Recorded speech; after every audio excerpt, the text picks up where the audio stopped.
budaya yang patrilineal itu cenderung nggak punya hak di dalam kampung untuk bicara soal tanah, akses bahkan pada ruang-ruang produktif untuk sumber-sumber hidup. Ini sebenarnya nggak dimiliki oleh perempuan. Dan kalau terjadi perceraian, baik akibat kematian, apalagi nanti perceraian kemudian karena ditinggal berpisah saja, ini kepastian atas akses itu sangat lemah dan hampir tidak ada perlindungan pada perempuan di dalam proses ini. Walaupun nanti secara dalam kita telusuri, kita masih bisa melihat pada beberapa komunitas ini masih bisa ditemukan proses perlindungannya. Dan ingin mengatakan bahwa apa yang dialami oleh perempuan adat itu bukanlah kumulasi dari marginalisasi yang dialami oleh masyarakat adat atau perempuan.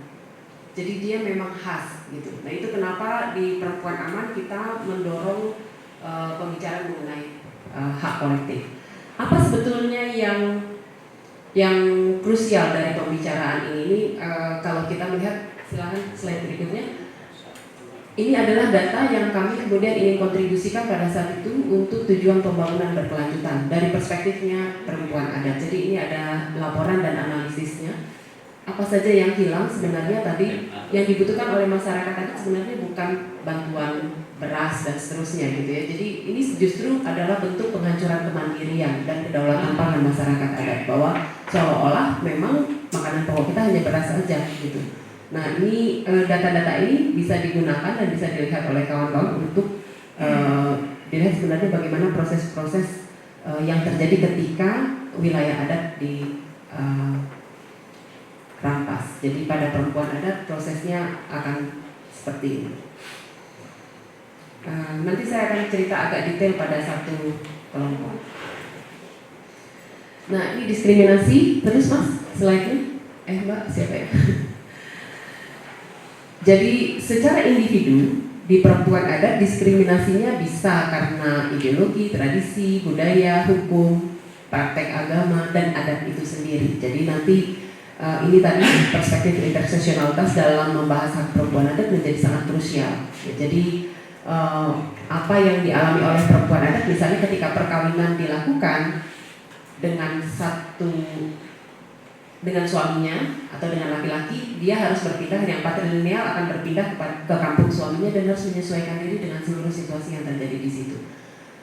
Saya masih pendek ya, bekerja di Papua itu hampir pertemuan kami sebelum Kongres Masyarakat Adat yang terakhir di Papua, bukan yang terakhir, yang baru kemarin terselenggara 2023 itu 2022 ini adalah proses kami pertama kali bertemu mengkonsolidasikan kawan-kawan perempuan adat Papua, dan kemudian kawan-kawan perempuan adat Papua menyatakan kami ini perempuan adat. Enggak, kalau di Papua itu yang perempuan adat cuma istri laki. Jadi masih kepala adat. Jadi hanya itu yang disebut sebagai perempuan adat di sana. Nah karena kita mempertemukan antar suku dari berbagai wilayah, kemudian pembicaraan dan diskusi terjadi sehingga kawan-kawan perempuan adat di Papua menyadari bahwa kami ternyata perempuan adat juga ya. Walaupun kami ada di kampung yang berbeda dari tempat kami lahir, tapi proses menyesuaikan dirinya itu luar biasa berat. Itu pengetahuan yang dimiliki belum tentu sesuai pada kampung yang mereka tempati, karena bisa aja mereka dari pesisir yang kemudian pindah ke pegunungan. Itu sama sekali berbeda. Proses ini yang kemudian membuat mereka selalu membuat perempuan Papua merasa mereka sebagai orang baru terus-menerus dan bukan bagian dari kampung gitu. Itu proses yang kemudian seperti tertanam, dan ketika kita mendiskusikannya secara terus-menerus, teman-teman mulai menyadari bahwa mereka memang punya identitas sebagai bagian dari kampung itu. Nah ini proses yang kalau kita lihat di dalam perkawinan ini bisa menjadi satu bentuk kekerasan karena kemudian hampir tidak memiliki akses pada pengambilan keputusan sama sekali. Nah Ini yang tadi ya, ketika menggugat secara adat itu juga melihat pada proses-proses yang tidak ada di dalam. Nah, secara struktural, kalau kami melihat perempuan aman melihat dalam konstitusi, undang-undang, kebijakan, bahkan program layanan dan layanan pemerintah itu, kalau dibilang bias gender, kalau saya atau misalnya disebut sebagai netral gender oleh banyak kawan-kawan, tetapi menurut saya tidak memadai. Kenapa? Afirmasi yang diberikan oleh pemerintah itu belum cukup mampu menjangkau perempuan adat. Untuk mencapai afirmasi itu sendiri ada banyak langkah dan tahapan yang harus dipenuhi lebih dulu, ya, baik infrastruktur maupun cara menjangkau. Tidak mudah untuk mengajak perempuan adat berkomunikasi. Biasanya kalau datang lihat kertas mereka nggak mau bicara gitu. Jadi ada hal-hal yang harus dikenali lebih dalam untuk bisa melakukan pendekatan-pendekatan. Dan menurut kami dalam proses-proses ini di kampung-kampung justru tidak mampu menjangkau perempuan adat. Nah, ini afirmasi yang diberikan menurut kami butuh satu tindakan-tindakan yang menyiapkan infrastrukturnya terlebih dahulu sehingga memang perempuan adat mampu menjangkau afirmasi yang dimaksudkan. Ini tadi kultural ini juga bisa di dalam beberapa contoh yang mengemuka bisa karena pergeseran nilai dan lain-lain, tapi misalnya kawin tangkap yang kemudian bisa membuat perempuan adat seperti menjadi sesuatu yang bisa diambil kapan saja gitu, tanpa ada persetujuan dari perempuannya sendiri. Nah, yang paling menjadi catatan kami adalah soal subjek ya. Jadi perempuan adat juga sebenarnya dalam status memegang hak gitu. Jadi ini menurut saya yang harus kemudian dilihat di dalam SMP yang mungkin perlu pendalaman lebih jauh. Kami secara terus-menerus sedang melakukan kajian-kajian. Jadi ini masih dalam tahapan perempuan aman juga mengenali dan menyediakan data-data yang kami berharap ini bisa menjadi bagian yang dibaca oleh publik dalam skala yang lebih luas. Berikutnya, Mas, silakan. Ini tantangan yang menurut saya mungkin perlu dilihat oleh kawan-kawan di Komnas HAM soal pengaturan mengenai hak kolektif ini baiknya bagaimana diletakkan di dalam SMP dan apa saja sebenarnya yang perlu diletakkan di dalam pengaturan mengenai hak kolektif ini.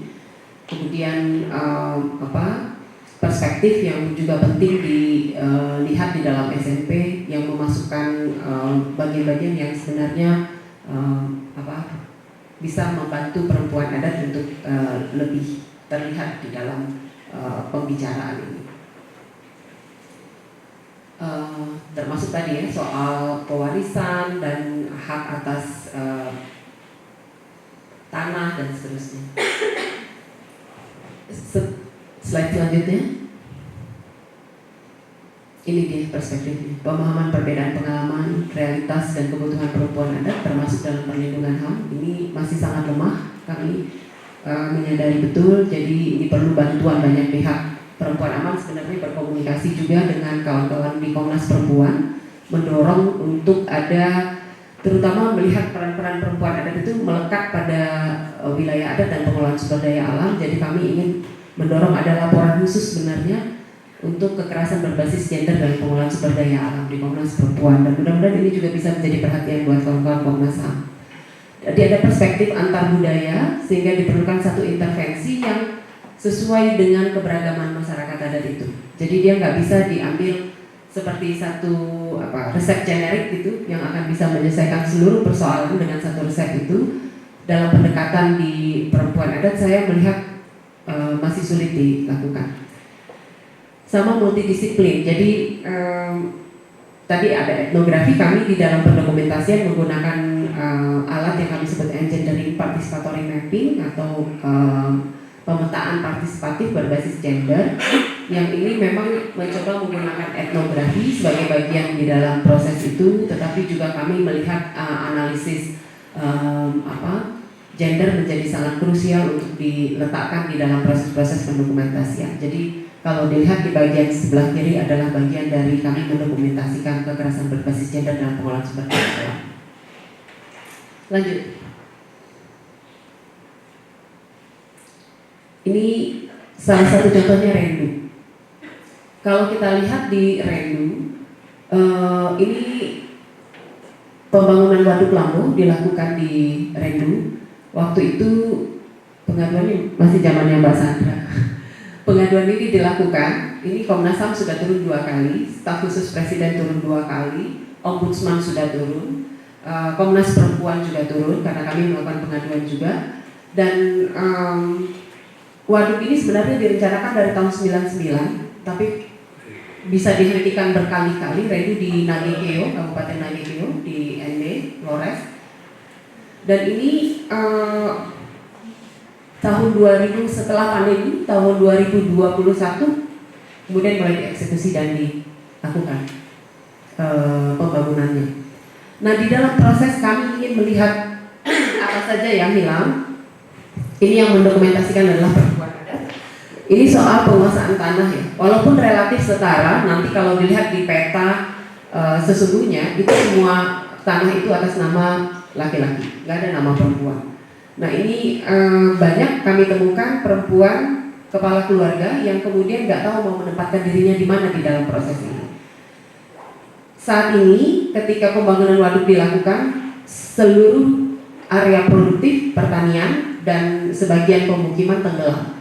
Jadi ketika akan pindah, perempuan kepala keluarga ini akan pindah kemana ya? Karena mereka bukan bagian yang terdaftar di dalam kepemilikan tanah. Ini juga menjadi persoalan besar. Padahal kalau kami lihat aset tanaman yang ada di dalam satu kampung itu jumlahnya cukup besar. Di satu keluarga saja itu nilainya seperti yang tertera itu. Jadi ini tempat yang sebenarnya semi subsisten kehidupannya. Dan kemudian hampir jarang sekali berbelanja. Jadi hanya 3 hal yang membuat mereka keluar dari kampung. Itu sekolah, kesehatan ketika nggak teratasi di kampung, dan kemudian memang berbelanja untuk sesuatu yang nggak diproduksi oleh mereka. Gitu. Nah, ini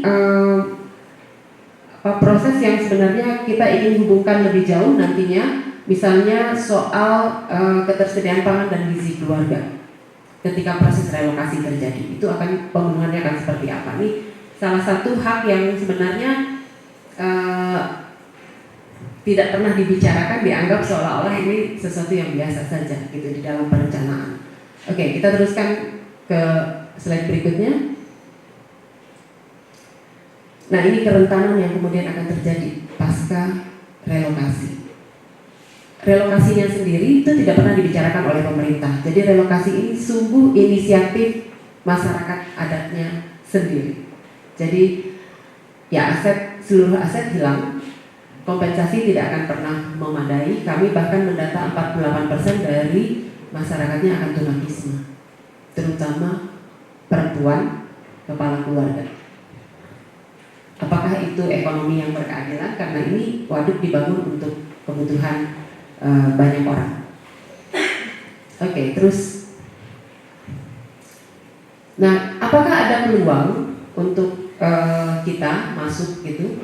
Nah, kalau kami melihatnya harus ada satu proses transformasi yang cukup kuat ya, baik pada perempuan adat, baik secara individu maupun kolektif melalui kelompok yang tadinya informal harus masuk ke formal, mau tidak mau gitu.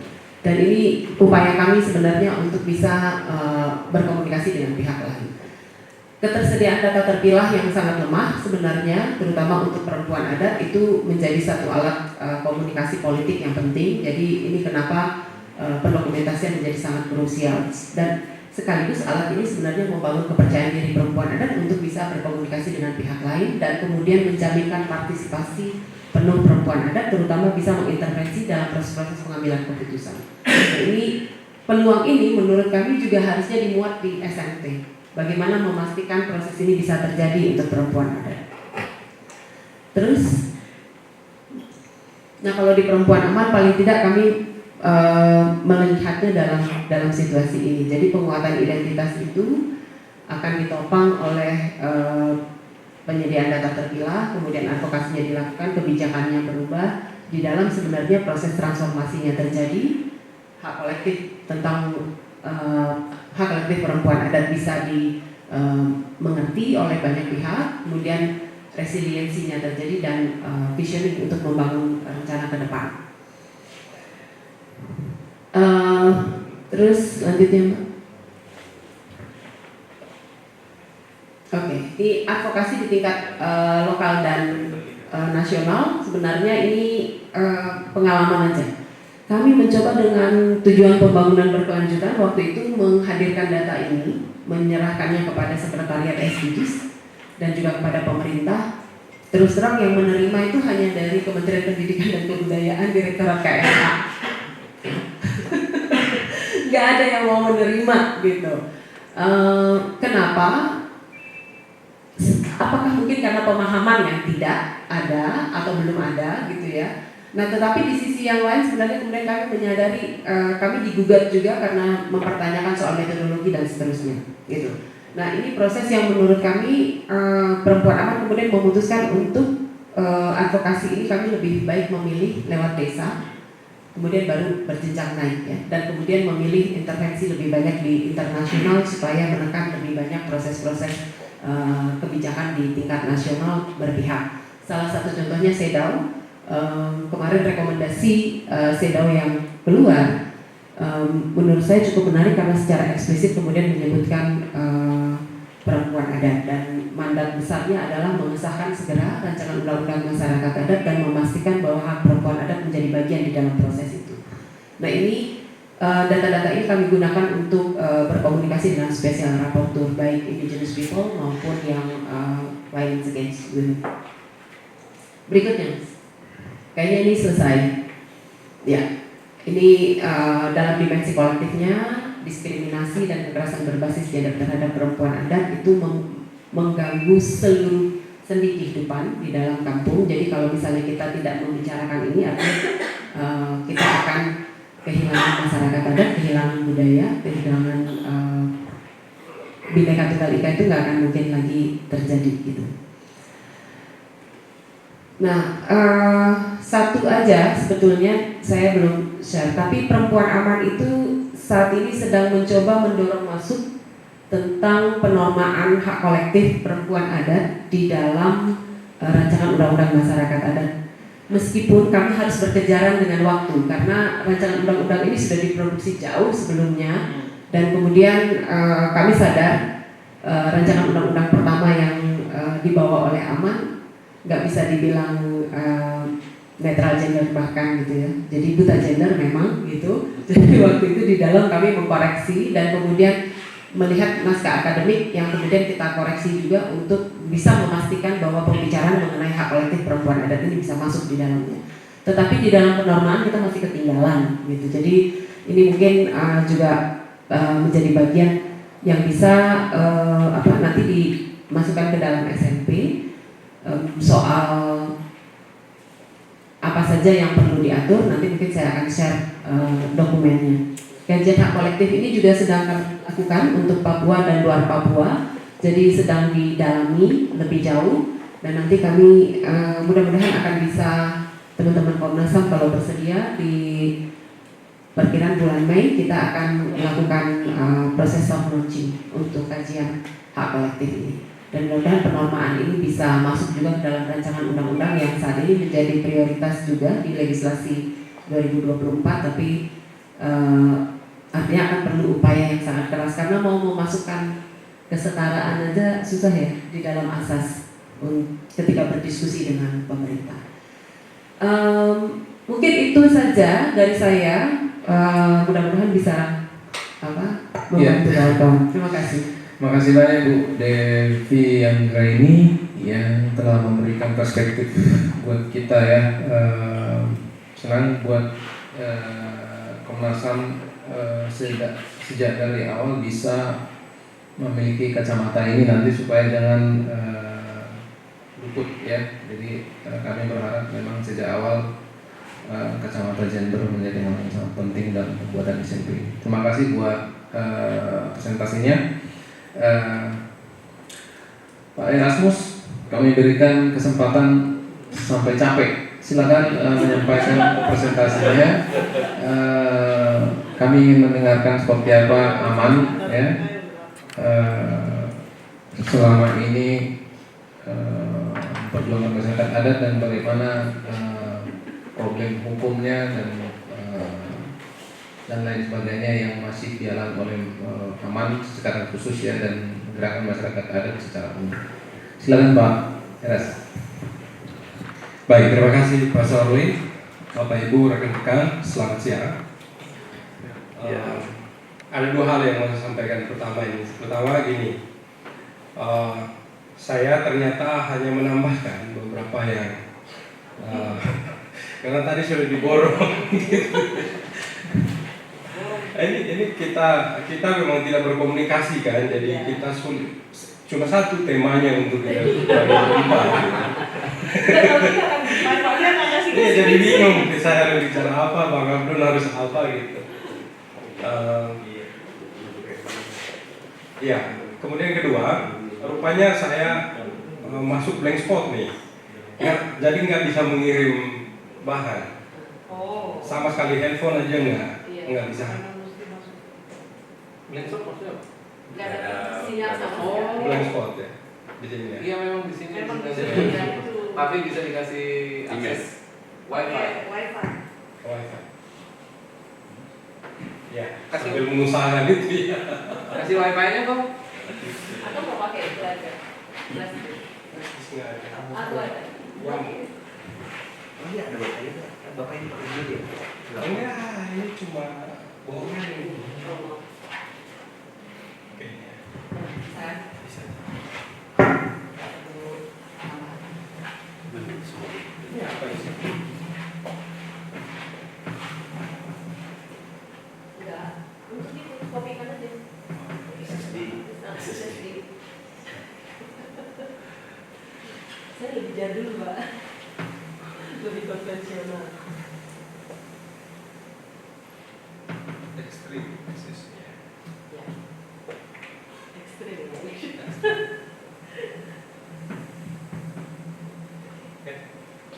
Mas, judulnya PPT aman.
Bisa?